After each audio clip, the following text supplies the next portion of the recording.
My name is Rita. I'm currently an apprentice in carpentry. I have started in psychology, where I studied from 2000 to 2007 and specialized in economic psychology. In German it would be Wirtschaftspsychologie. Then I I enrolled in another master degree in European business, which I finished in 2011. In between I had a couple of jobs, of course. Then I worked as a commercial project manager in the hospital construction industry in different countries, but my geography or geographical region was mainly Africa, the Portuguese and the French-speaking Africa. And then my next job was in a sawmill in Florida, where I was kind of responsible for the finance department, accounting and stuff like that. And then I spent a couple of months in Brazil. I was trying to do something independently. It didn't really work out. I just spent a couple of months there, made my experiences, and then I came back to Vienna, where I'm from. And I started as a Lehrling, as an apprentice in carpentry.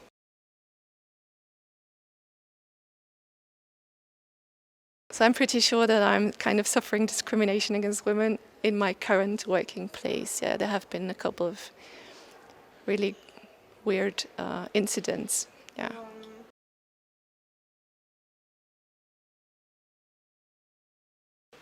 I would have expected in carpentries pretty different from what has happened actually. Maybe I would have expected, I don't know, being touched or the guys making jokes about women or using bad words such as cock and dick. But I mean, this is pretty. It's not that bad, I think, and it doesn't even happen that much. What I've been struggling much more with is sometimes very aggressive behavior, verbally and sometimes also physically, but maybe mainly foremen screaming around and swearing and trying to put people down in a very aggressive way. Yeah. The other thing that I've been struggling a lot with is the fact that they don't let you they don't let you learn as much as you would need. It seems they want to take off work from you. Sometimes they want to grab the tool that you're using. They don't want you to lift and carry around heavy stuff, which can be nice, but sometimes you think, I don't know that much better than you. If I can carry it, I'm fine. Why do you decide about that, So, yeah, these are the main challenges, I would say. I've had colleagues, a very nice, gentle guy, and I was trying to do something, and I told him, and he said, "Why? You can watch." What? Excuse me? It's horrible. You can watch, and it helps you 2, 3, 5 times, but then you have to do it yourself. We're not many females at the construction site. I have been the only one around for months and months, but there's another girl at the company. She has told me a couple of things that have happened to her, like, for example, the foreman at the construction site making jokes like, is she the one who enjoys blowing? That, I don't know, blowing in German has a twofold meaning, and in English as well, which can be funny, but she was 17, I don't know if this is appropriate.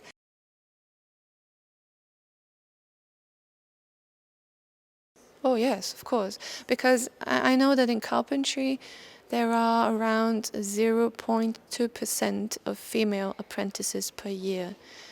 So how can you ever have a leading position when there's only one, or two?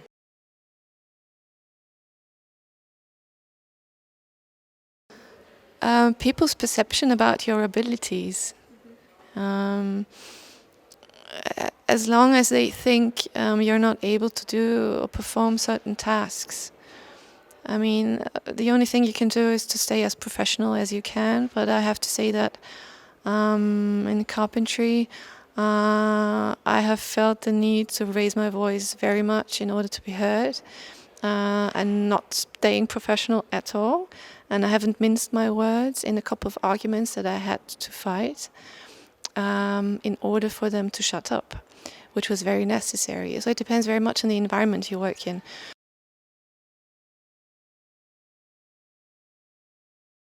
I don't see why we should put women into certain fields on purpose. I think if they are interested, they should have the chance to do it.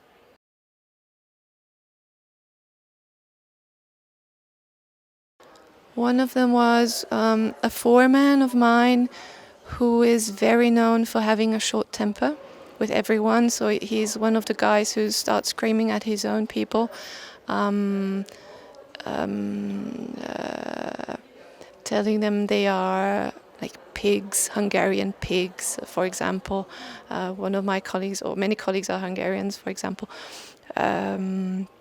He's very known for that, but he wasn't acting the same with me until a certain day when he was very nervous, and he's a person who screams for no reason. There's nothing happening. Everyone is doing their tasks and performing, and everything is going well, and he comes in and starts to scream. And I don't accept that, and this is very different from my colleagues. They shut up and they just try to work harder and quicker. And I really lost my patience that moment. I think what he said is, I don't even know, he was screaming around. I don't even remember what he said exactly. But I asked him if he was bonkers. And I really, and I remember his face and his surprise, because he's not used to people responding in such a way. He was used to, people hiding or trying to please him, but not such an answer. And he asked, what? And I said, are you bonkers? You can leave the construction site. And he started to scream back, and I said, no, if you have a problem, you have to talk to your boss. You're not going to send me away from the construction site, And then I was just going on with my work. That's it. So the thing, how to handle it, it depends very much on the environment. Normally I would say be professional, but raise your voice when it's necessary, but not in the way that I had to do it. But it's a very different type of people I'm working with, and sometimes they only respect you when you just do the same and act the same as they act, That's it, and never ever cry or show any, that you are nervous or hurt or anything like that. Yeah.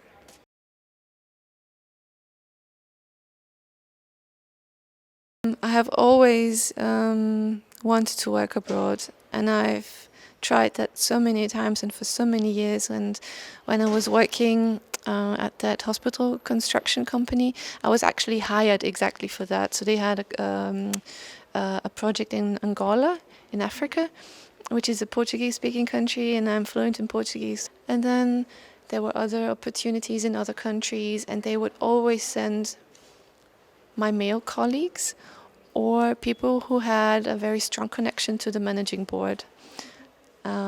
And it wasn't me, and I got really frustrated, and because I didn't really see any chance of changing that unless maybe I would have waited for another 5 or 10 years.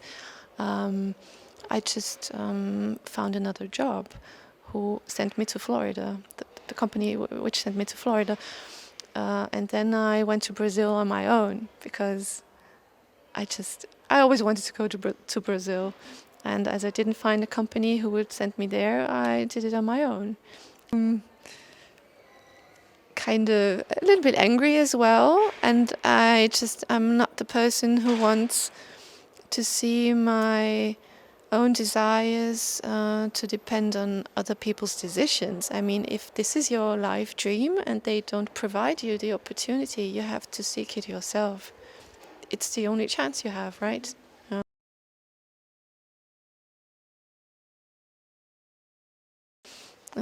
What I think I haven't done well is to insist more on one thing. So I've been trying out many things, but maybe I should have stayed in one industry a bit more, just to have more contacts, or I don't know. But I'm pretty happy in the woodworking industry. Actually, I think this is where I'm going to stay for the next 40 years. There's just so much to learn in there. Yeah.